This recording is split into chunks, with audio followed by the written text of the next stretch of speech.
de psicología en la que revisamos algunos aspectos importantes que tienen que ver pues con nuestro aprendizaje. La semana pasada estuvimos ya hablando acerca de dos procesos que nos permiten poder tener una apertura al conocimiento. Veíamos la sensación como este proceso en el que se registra la información sensorial a través de un proceso psicofisiológico ascendente, y también veíamos la percepción como un proceso psicológico descendente en el cual pues se interpreta la información de tal manera que tenemos un percepto a partir de nuestras experiencias previas. Hoy día vamos a ver también dos procesos que tienen que ver con el conocimiento, o sea, con la posibilidad de conocer, con la posibilidad de aprender. Estos procesos son pues la atención y la memoria. Sin más preámbulo, entonces, comencemos con la clase. En la figura que ustedes están visualizando, pueden ver pues a dos niños, una niña y un niño, que se encuentran concentrados en una actividad lúdica, vale decir, en un juego. Se encuentran ellos armando pues unas torres con unos bloques.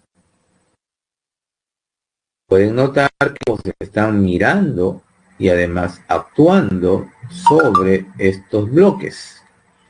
Podemos decir que ellos se encuentran atentos a la actividad, concentrados en la actividad. En la segunda figura del lado derecho, vemos nosotros pues un conjunto de fotografías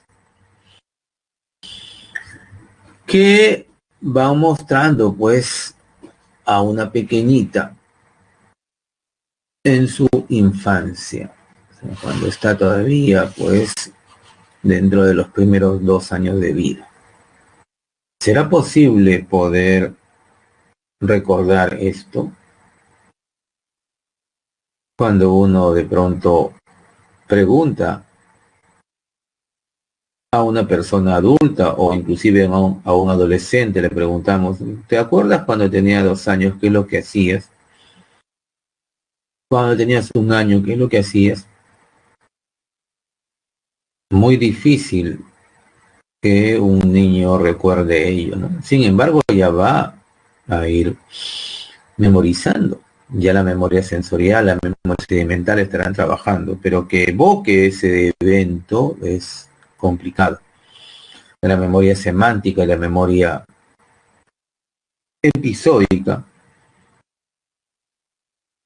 que están dentro de la memoria de largo plazo, todavía no están activos, ¿sí? Cuando somos pequeñitos. Y por ello, pues, es difícil que nosotros mencionemos todo esto. Pero de que se van guardando los recuerdos, se van guardando.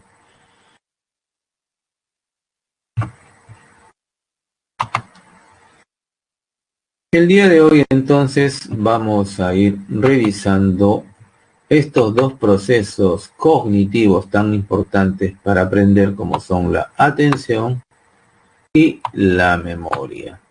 Dentro de la atención revisaremos pues el concepto de atención y además los tipos de atención. Y con respecto a la memoria iremos definiendo la memoria y qué etapas tiene. También revisaremos el enfoque modélico de la memoria y los tipos de memoria, los procesos de control de la memoria, el olvido como un fenómeno natural y finalmente los trastornos de la memoria. Tal vez alguno de ustedes identifique por ahí algún tema con respecto al olvido o a los trastornos de la memoria.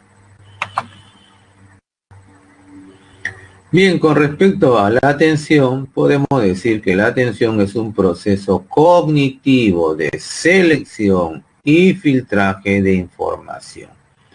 Entonces, hablamos nosotros de atención como esta capacidad de procesar, ¿sí?, información a través de la elección de esa información y el filtro de la información.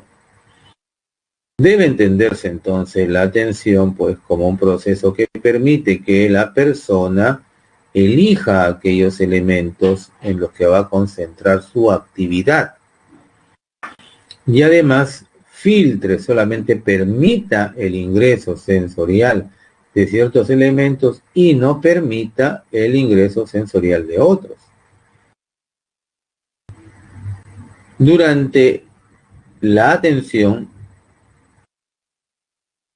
las distintas modalidades sensoriales se van a activar.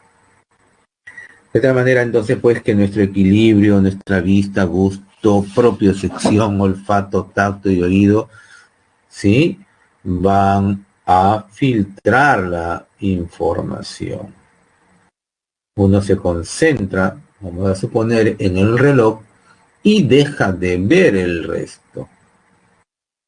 Selecciona el reloj para ver la hora y filtra solamente esa información. No está viendo la puerta, no está viendo el cordón que está por ahí colgado, no, solamente el reloj. La atención funciona entonces como un mecanismo de control cognitivo. Permite conocer. Si uno no se concentra, si uno no atiende, complicadamente, difícilmente podríamos nosotros aprender sobre todo lo necesario para nuestro desempeño académico y también pues para nuestra vida, porque gracias a la memoria nosotros podemos recordar eventos pasados, tomarlos en cuenta, si hubieron errores, hubieron problemas, evitarlos y resolverlos. Entonces la memoria va a permitir, ¿no?, controlar de cierta manera lo que vamos a conocer.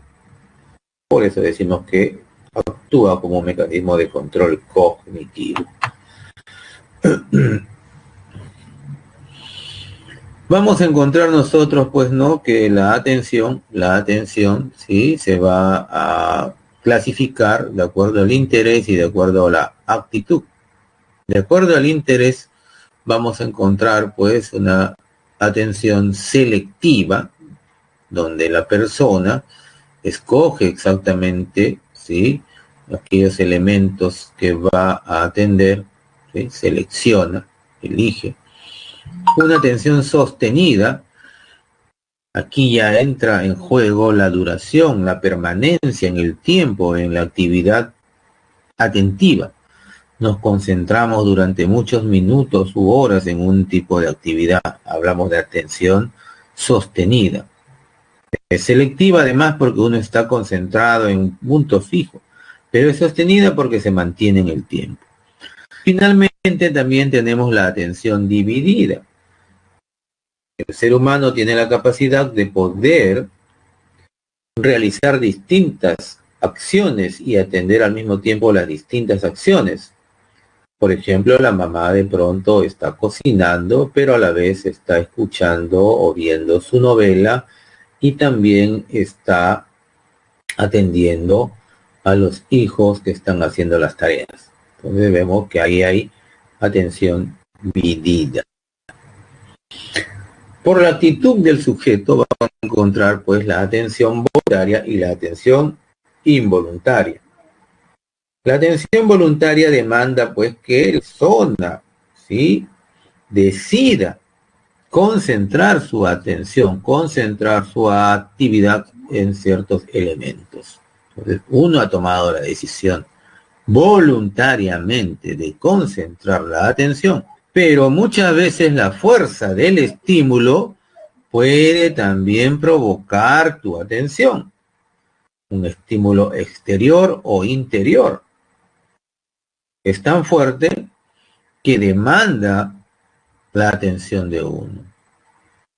Por ejemplo, uno está concentrado actualmente escuchando la clase, pero si por ahí hubiera una explosión de un balón de gas, por ejemplo, de inmediato focaliza su atención hacia el nuevo punto. Entonces hablamos de atención involuntaria. ¿Correcto? Muy bien, espero entonces que se haya entendido esto de la atención, la información, sí, que compartimos con respecto a la atención. Ahora, el otro tema que tenemos que ver es la memoria, ¿no? ¿A qué nos referimos? ¿Qué es la memoria? Pues la memoria es un proceso cognitivo. En este proceso cognitivo lo que va a ocurrir es pues que el ser humano va a registrar, almacenar y recuperar la información. ¿Sí? Tenemos la capacidad de poder registrar, almacenar y recuperar información. Y la memoria nos va a permitir a nosotros poder finalmente aprender. Otros sinónimos con los que se conoce, por ejemplo, a almacenar es conservar, ¿sí? Guardar. En el caso de la recuperación, otro sinónimo que se utiliza es evocar. Sí, entonces puede una definición decir, ¿no? Proceso cognitivo que permite el registro, almacenamiento y recuperación de la información.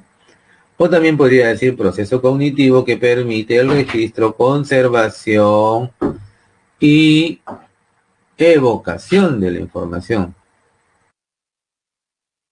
Entonces, que se entienda pues de que estos procesos, no, estos conceptos también tienen sinónimos.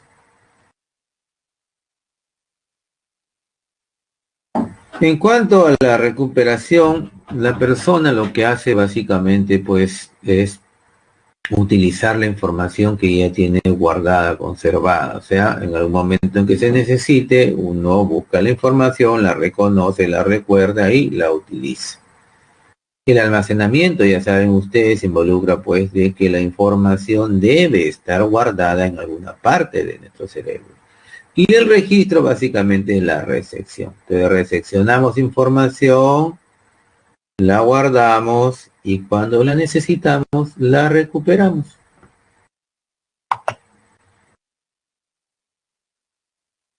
La memoria se va a dividir pues en tres tipos de memoria. Memoria sensorial, memoria de corto plazo y memoria de largo plazo. La memoria sensorial o sensitiva o registro sensorial, lo que va a manipular es información precategorial, o sea, información que no tiene significado o sentido. La capacidad de la memoria sensorial es de 1 a 2 segundos, o sea, de inmediato, rapidito, estás ya sintiendo. Los tipos de memoria aquí son ecoica. Eco viene de sonido, por lo tanto sería auditiva. Icónica, icono es una forma, la forma la vemos, entonces es visual. Áptica, que tiene que ver pues con la piel, ¿sí? Olfativa, pues ya saben, procesamos y registramos información de odorantes o sustancias polares. Y gustativa, pues nosotros también vamos a registrar la información de las sustancias solubles, los sabores. Todo esto entonces se va registrando y se va guardando, Desde que eres pequeñito, ¿no? Cuando tu mamá te carga, cuando te da de comer, tú ya vas registrando la información sensorial, aunque todavía no le des un nombre, pero ya se va guardando en nuestra memoria. La memoria de corto plazo también es conocida como memoria de trabajo, operativa, primaria o inmediata. Esta memoria trabaja con información categorial, o sea, con información que sí tiene significado, que sí tiene sentido. La capacidad de esta memoria es limitada de 15 a 30 segundos, un rango de 7 más menos 2. Cuando hablamos de un rango de 7 más menos 2, estamos hablando de la longitud de lo que se va a aprender.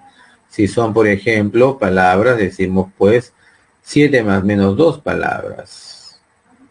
Esto quiere decir pues un rango entre 5 y 9. Si es menos de 5, estamos mal en la memoria. Si es más de 9, estamos súper bien en la memoria. Nosotros entonces vamos a ir operando con la información. Por eso se llama operativo de trabajo, porque nosotros operamos con la información.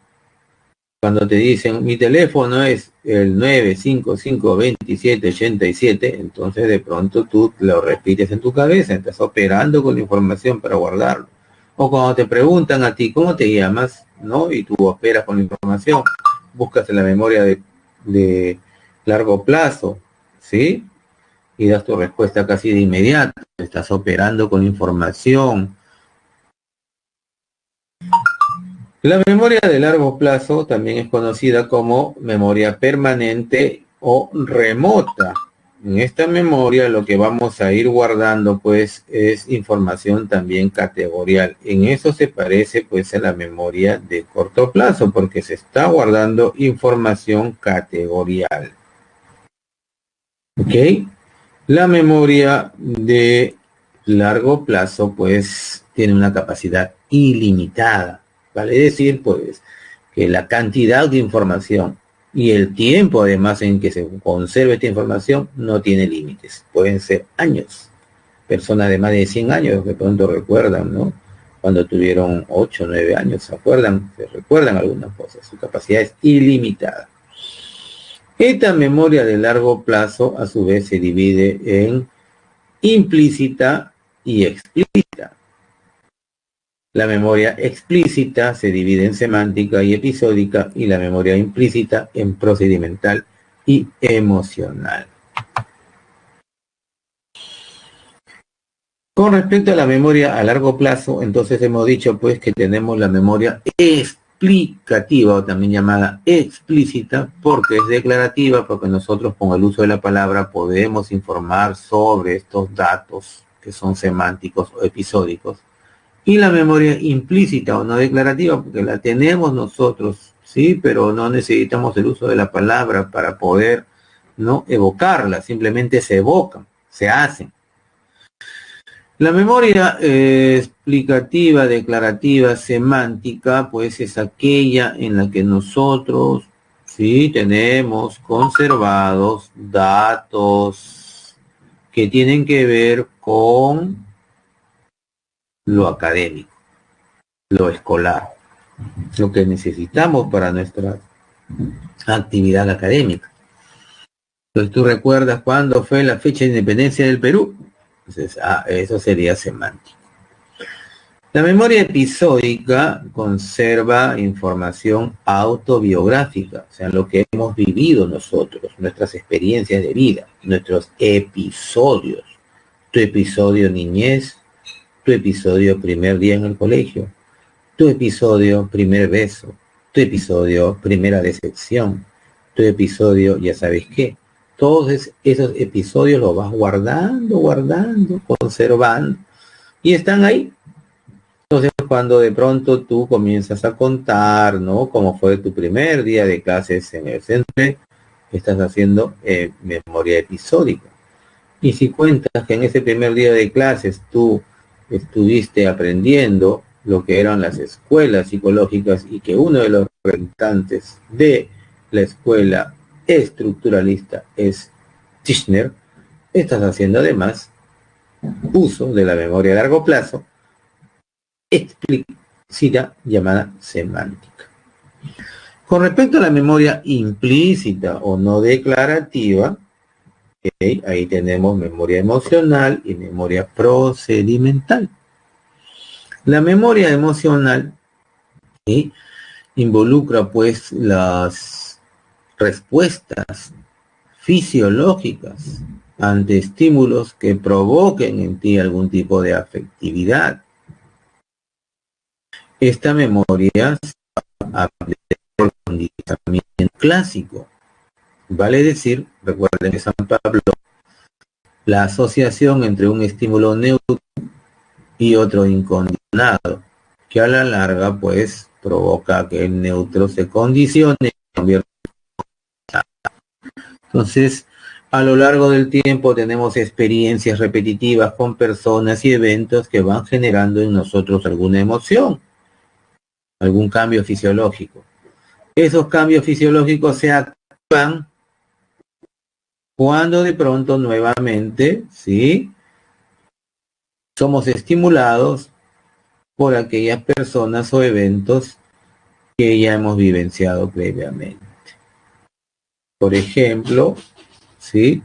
Cuando llegas a casa y ves a tu mamá, tu corazón palpita rápidamente, se te eleva la temperatura, ¿sí? Te emocionas.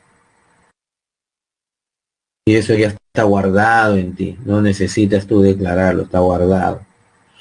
La memoria procedimental también es ya de la acción, de lo que uno hace, la actividad psicomotora que también queda instaurada en uno. El bebé cuando se pone a gatear y lo hace tantas veces que ya eso se convierte en procedimental. Cuando aprendes a manejar una bicicleta, ¿no? Pasan los años, tomas la bicicleta, montas encima y guardas el equilibrio sin necesidad de pensar, ¿cómo me voy a equilibrar? Debo subir primero la pierna derecha, luego la pierna izquierda, luego debo estar moviendo los pies. Ya no, simplemente lo haces. Entonces esta memoria procedimental es netamente psicomotora, ¿no? Psicomotora de acción. Uno hace cosas. ¿Vamos bien hasta ahí, estimados estudiantes? Vamos a hacer un par de preguntas, a ver cómo les va, y me responden por favor en el chat, porque ustedes tienen que participar y la única muestra pues de que estén aprendiendo es con su actividad cognitiva, ¿sí? Y yo me daré cuenta que estamos aprendiendo en la medida que respondan correctamente pues las preguntas, ¿sí? Así se activan y trabajan un poco más. Muy bien. Hace un momento está que suena y suena mi celular, ¿sí? Ok. Si por ejemplo cuando yo activo el celular y veo que la persona que está intentando comunicar conmigo, ¿sí? Es una persona que provoca en mí, ¿okay? Que provoca en mí que el corazón se active y que se me afloje el estómago. ¿Qué memoria está actuando ahí? ¿Qué memoria está trabajando? A ver qué responden. Las respuestas. Muy bien, están respondiendo bien.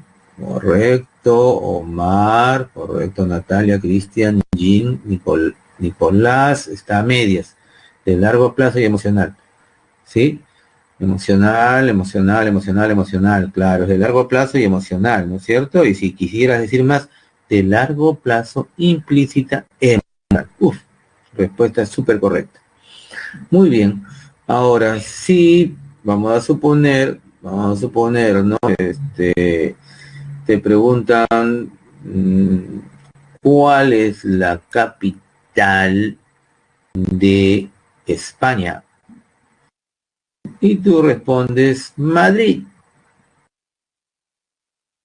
Sería entonces una memoria, pues, de largo plazo, explícita, semántica, correcto, muy bien, todo lo que están respondiendo. Oh, se está respondiendo bien. Si de pronto dices, cuando yo estuve en Madrid, recuerdo que los días eran muy largos, eran las 9 de la noche supuestamente y todavía estaba. ¿Qué sería? Memoria episódica, muy bien. Correcto. Cierta vez me fui a Ibiza y en Ibiza, dentro de una discoteca, ok, conocí a una chica con la que pasamos un buen momento. Ella tenía los ojos color café y un cuerpo esbelto y escultural. A ver, ¿qué memoria sería esa? Nuevamente, correcto, episódica. Están bien, están bien. Muy bien. La vez estuve caminando por una calle desierta, cuando de pronto sentí pasos, volteé y de reojo me di cuenta que eran dos morenos altos y fornidos que se acercaban hacia mí. Comencé a correr, vi una patineta y me subí encima de la patineta y automáticamente escapé. Ni pensé en cómo usar la patineta porque ya desde hace tiempo sé manejarla bien. Procedimental. Muy bien. Correcto. Sería procedimental. Bien, están bastante atentos a la clase y están aprendiendo, así que los felicito. Vamos yendo bien. Si tienen alguna pregunta, háganla también, porque tenemos todavía tiempo, ¿no? Son 10:30, veo que el tiempo está bastante bien, estamos avanzando bien. Si tuvieran alguna pregunta, me la hacen, no hay problema. A ver, vamos a suponer lo siguiente, ¿ya? De todo lo que hemos hablado hasta ahora.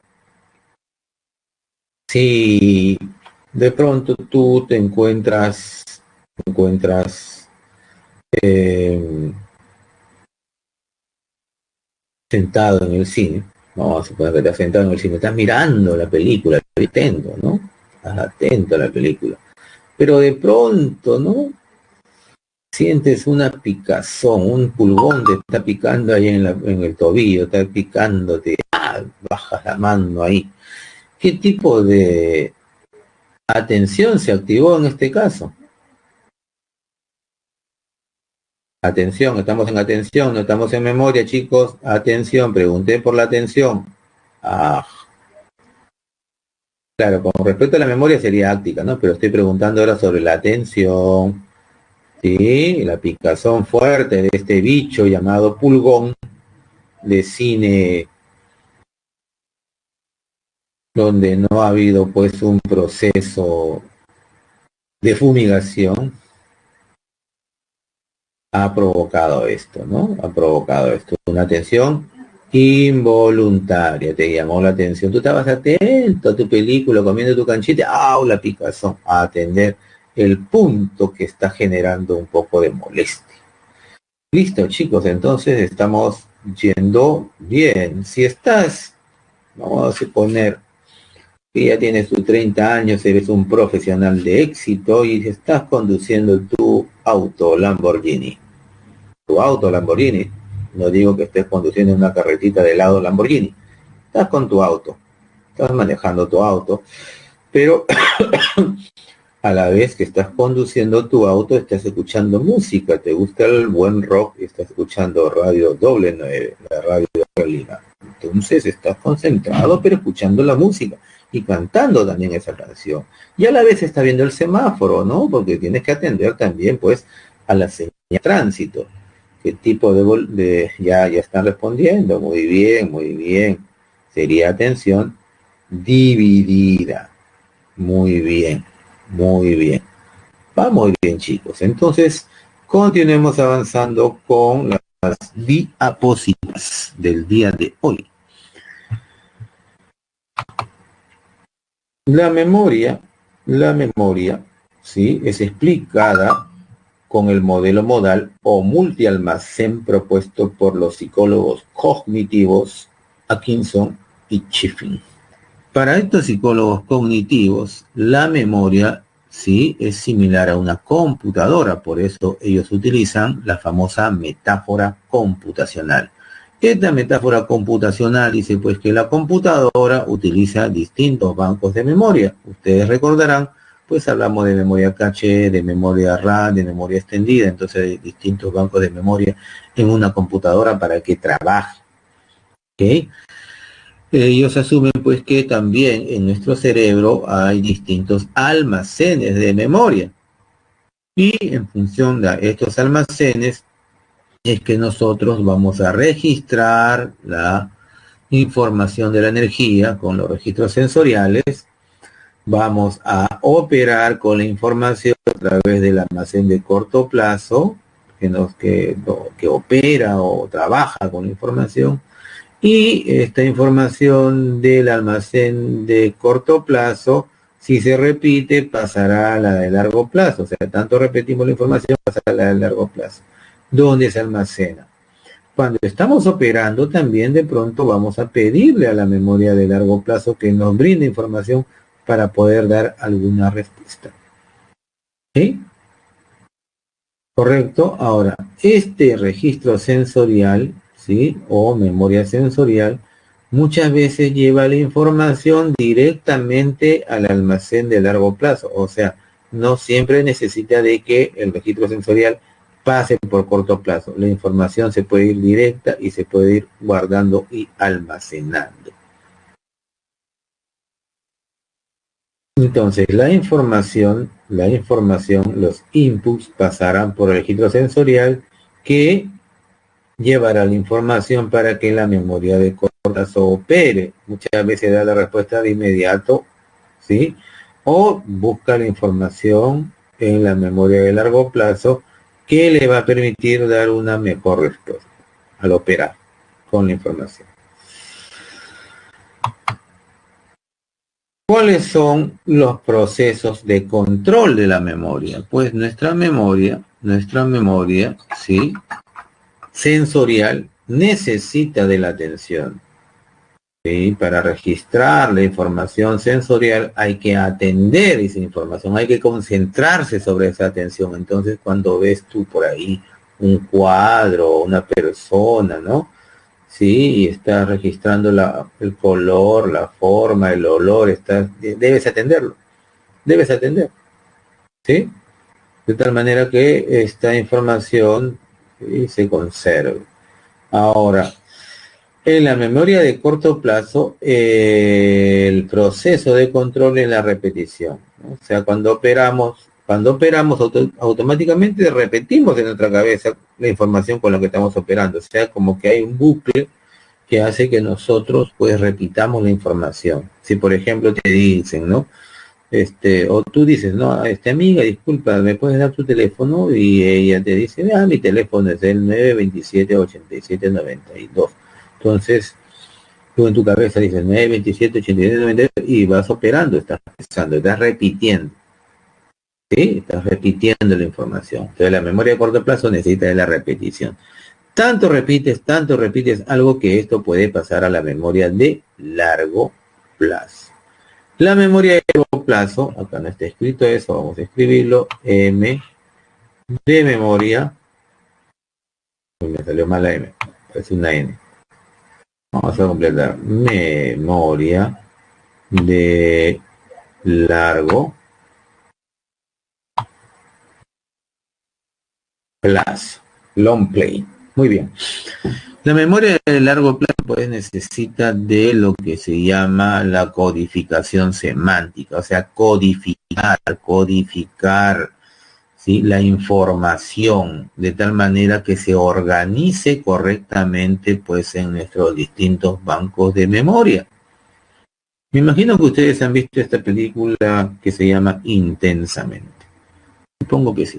Muchos deben haber visto esta película de Pixar, creo que es Intensamente, donde ahí, por ejemplo, se ve a la pequeñita que de pronto no tiene distintos espacios donde ha ido memorizando toda su vida. Bueno, en la memoria a largo plazo como que tenemos así esos espacios, o ellos le llamaban islas, ¿no? La isla de la familia, la isla de la felicidad y cosas así. Bueno, igual acá, en la memoria a largo plazo, uno va codificando la información y la va asignando en distintos lugares de la memoria.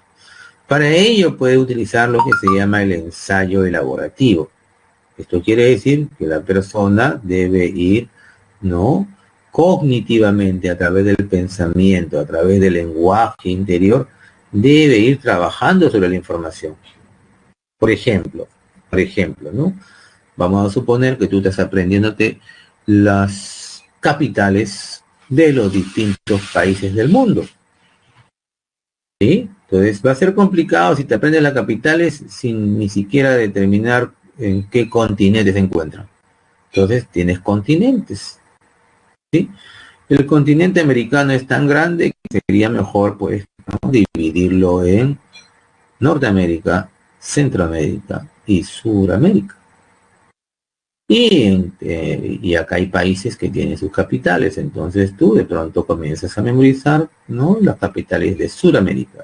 De Perú ya sabes que es Lima, de Chile ya sabes que es Santiago, de Argentina es Buenos Aires, de Uruguay es Montevideo, de Paraguay es Asunción, de Bolivia es La Paz y así sucesivamente. Entonces, vas memorizando las capitales de los países suramericanos, ¿sí? Entonces, si lo haces así, si estás organizando tu información, va a estar mucho mejor, se va a fijar mejor.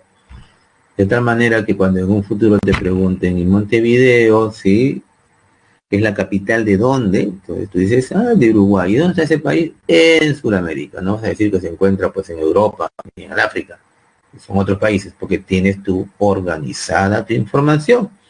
Entonces la codificación semántica a través del ensayo elaborativo nos va a permitir a nosotros poder, ¿sí?, mantener, conservar mejor nuestra información.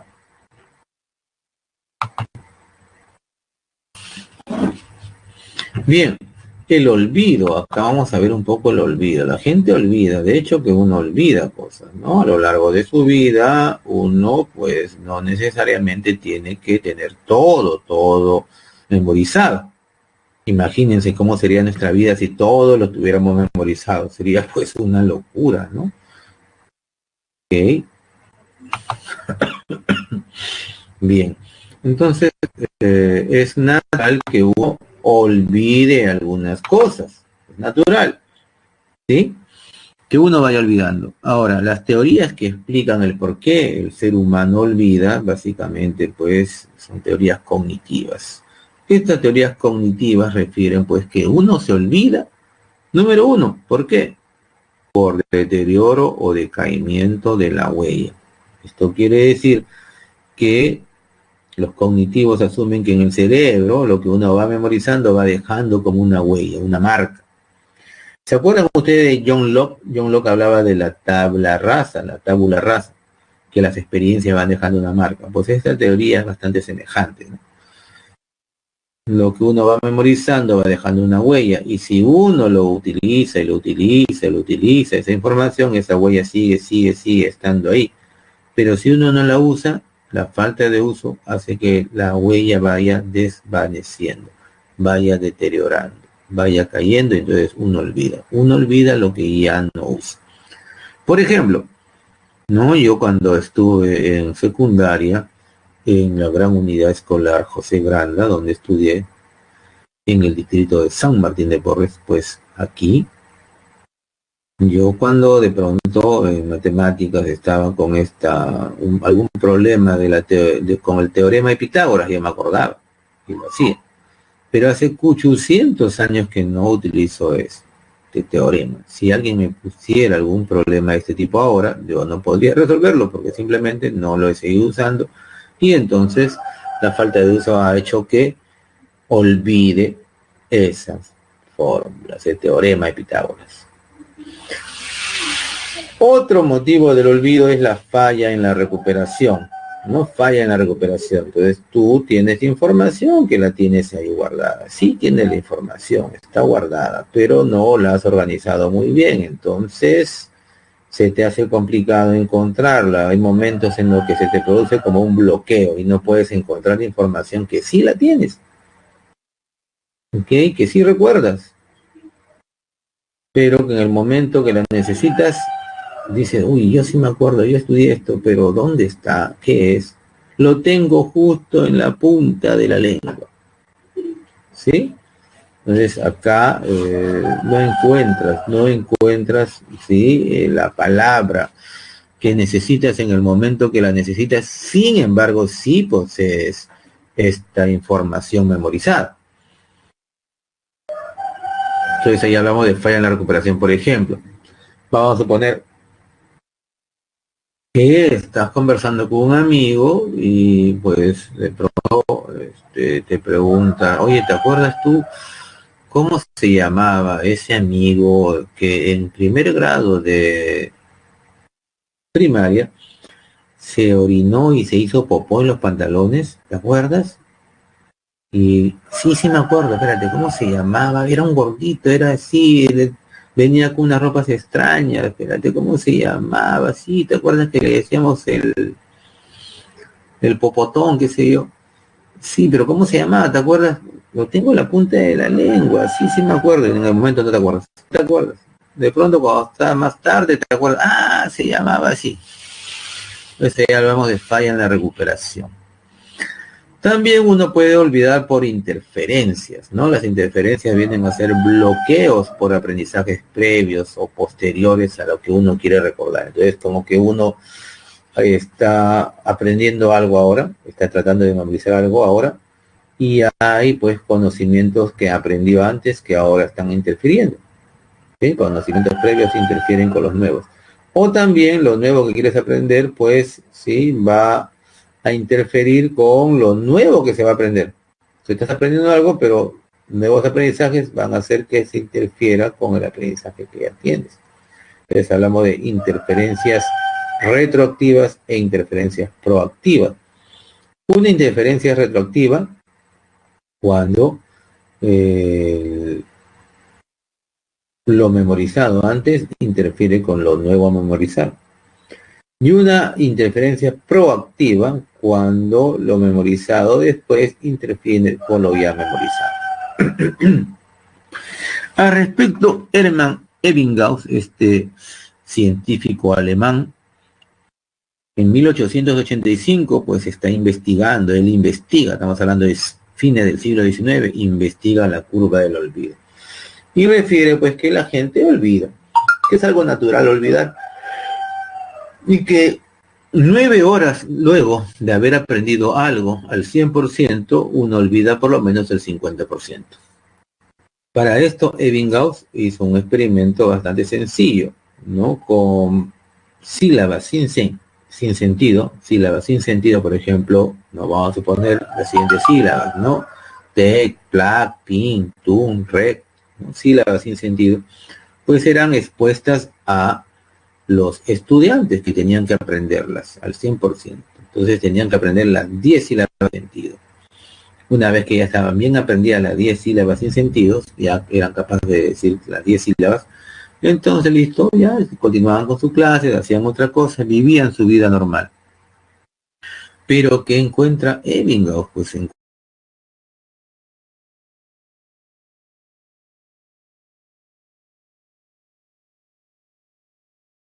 encuentra Ebbinghaus que luego de 9 horas, cuando se les pide, a ver chicos, ¿se acuerdan las sílabas que aprendimos?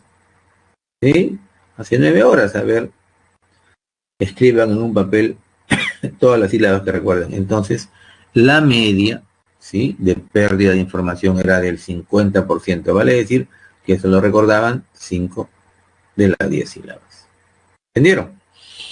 Muy bien, entonces ahí tenemos pues por qué olvidamos. Es normal que olvidemos. Finalmente, veamos los trastornos de la memoria. Tenemos dos tipos de trastornos de la memoria, los cuantitativos llamadas amnesias y los cualitativos llamadas paramnesias. ¿Sí?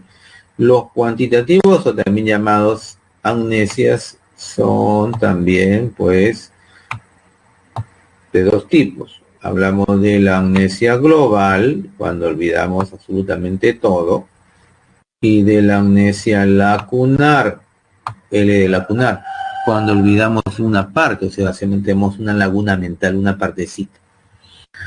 De acuerdo a el evento, si este evento que uno ha olvidado es anterior, ¿sí? Hablamos entonces de una amnesia retrógrada, cuando olvidamos cosas del pasado. Pero recuerden, no basta con olvidar, sino que debe ser significativo, importante para uno. ¿Sí? Si nos hemos olvidado absolutamente todo lo de nuestra vida pasada, toda la vida pasada la hemos olvidado, hablamos de una amnesia global retrógrada. Pero si de pronto nos hemos olvidado, ¿no?, nuestra vida, de repente, una parte de la vida del pasado, no todo, nos olvidamos de repente nuestro episodio primaria, no nos acordamos de la primaria, entonces hacemos una amnesia lacunar, retrógrada. La amnesia anterógrada es menos común, ¿no? Muy difícil de encontrar, pero hay personas que padecen de este problema. Aquí lo que ocurre es que ya no podemos memorizar, nuestra memoria operativa o de corto plazo no es capaz de poder llevar a la memoria de largo plazo la información. Por lo tanto, entonces, vivimos el día y al día siguiente no recordamos lo vivido. Tal vez vemos el pasado, pero los nuevos eventos ya no se memorizan, ya no se aprenden. Entonces ahí hablamos de amnesia anterograda. ¿Sí? Estamos hablando de ese tipo de amnesia. El trastorno neurodegenerativo llamado Alzheimer, que ocurre, ya saben ustedes, pues en los adultos mayores, ¿sí? Es un trastorno donde las neuronas van degenerando, ¿no? Se van muriendo. Y esto hace pues que la persona comience a olvidar. Primero olvida cosas sencillas, ¿no? De pronto está saliendo y se olvida si dejó la puerta cerrada y regresa a ver si la dejó cerrada, luego otra vez va y hasta 100 metros, hoy dejé la puerta cerrada, regresa. Entonces comienza con, sí, olvidos pequeños, pero poco a poco se va olvidando de cosas cada vez más importantes, ¿no? Cada vez más. Ya se olvida dónde era mi casa, o sea, ya está afuera y no se acuerda cómo recordar, cómo regresar, ¿no? Se olvida de pronto hasta de comer, se olvida de cómo masticar, se olvida de cómo controlar sus esfínteres, entonces se hace pipí, popó, y finalmente se olvida hasta de respirar y muere. Entonces es un trastorno muy, pero muy, muy duro y fuerte, ¿no? Las paramnesias, ¿sí? Las paramnesias o falsa memoria, ¿sí? Es un trastorno de tipo cualitativo. En las paramnesias tenemos dos tipos de trastorno: el déjà vu o fenómeno de lo ya vivido y el jamais vu o fenómeno de lo jamás vivido. ¿Sí? Son palabras francesas, déjà vu, jamais vu. Bien, el déjà vu consiste en que la persona, ¿sí?, cree haber vivido algo que nunca vivió. Entonces de pronto está realizando una acción y dice, yo ya viví esto antes, ¿no? Esto ya me ocurrió. Vamos a poner, por ejemplo, que está sentado en la biblioteca de San Marcos y dice, yo antes ya estuve acá y es la primera vez. Entonces cree que ya vivió algo. En el jamais vu más bien, pues la persona tiene pues, ¿sí?, una sensación de que el lugar donde está es nuevo, lo que está viviendo es nuevo cuando realmente lo vive siempre. ¿Sí? Ya siempre lo vive. Entonces no estaría ocurriendo eso. Acá no sé por qué, bueno, aparece dentro de la figura como si fuera la primera vez, ¿no? Ya en realidad pues lo que se llama la amnesia anterógrada, ¿no? Porque recuerden los que vieron esta chica pues sí, no recordaba lo que vivía en el día, al día siguiente no se acordaba, para nada. Entonces él no va, la conoce, la enamora, se abrazan, besan y todo lo demás, y al día siguiente cuando él va a visitarla, ella no se acuerda quién eres, no se acuerda. O sea, hay un problema de amnesia anterógrada que supuestamente le ocurre luego de un accidente, ¿sí? Pero no sería un jamais vu, ¿no? Un jamais vu es cuando tú de pronto estás en un lugar que siempre está así, de pronto te parece distinto, diferente o nuevo, sobre todo nuevo. Por ejemplo, amanece y te sientas a la mesa a tomar tu desayuno y es la misma mesa, el mismo televisor, la misma refrigeradora, las mismas paredes, los colores, todo igual, pero cuando te sientas dices, parece que algo ha cambiado acá, que nunca estuve aquí, ¿dónde estoy? Entonces estás haciendo un jamais vu. Muy bien, estimados estudiantes, vamos a realizar los ejercicios. Vamos a ver los ejercicios, cómo nos va. Mientras estudiaba tranquilamente en la silenciosa biblioteca, el impacto de una de las puertas al cerrarse llamó la atención de Miguel, generando que levante su rostro y dirija su mirada hacia el lugar de donde provino el sonido. Según la actitud del sujeto, estamos hablando de una atención de tipo, a ver, ¿qué tipo de atención sería esta según la actitud del sujeto? Que responden. Muy bien, la mayoría ya respondió de inmediato que se trata de la atención involuntaria. Muy bien, lo han hecho bien. Ahora veamos la siguiente pregunta, que nos dice la pregunta aquí. Durante una fiesta, Susana escuchó y reconoció una canción que le agrada mucho, por lo que salió rápidamente a la pista de baile a enseñar la coreografía de dicha canción. Ella pudo recordar cada movimiento coordinado de dicha coreografía, gracias a la memoria. ¿Qué memoria sería esa? A ver, ¿qué están colocando? Beso de seda, muy bien, beso, muy bien. Procedimental, porque acá es acción, actividad, ¿no? Entonces no tiene que estar pensando hacia dónde pongo la mano, hacia dónde va mi pie, simplemente ejecuta. Ahora que también hay personas que tienen unos bailes extraños, ¿no? El baile del caminante, todo el rato están caminando, solamente aceleran o disminuyen, ¿no? Es rock, comienzan a bailar rápido. Salsa, se mueven por un lado pero siguen caminando. O el baile del conductor, hay gente que anda conduciendo el auto, ¿no? Parece que estuvieran en ese pasito y no tienen otro pasito. ¿Sí? Bien, sigamos entonces con la última pregunta. ¿Qué dice la última pregunta? Dice, identifique en las siguientes alternativas aquellas donde se ejemplifique algún trastorno de la memoria. Mario es un joven que no puede recordar los nombres y apellidos de todos sus compañeros y profesores con los que estudió en la primaria. Enrique tuvo un accidente que no le permite recordar ni su nombre ni la dirección de su casa. Y Mario es un anciano que desde hace buen tiempo ya no recuerda ni reconoce a sus hijos ni demás familiares. Entonces, en el primer caso, ¿ok? No podemos hablar de trastorno, ahí hablamos de un olvido. Si uno no usa la información, pues la va a olvidar, ¿no?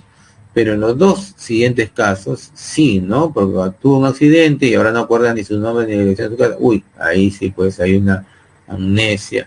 Y en el caso de Mario Anciano, ya no reconoce, no recuerda ni a sus hijos. Uy, ahí tenemos también un trastorno, ¿no?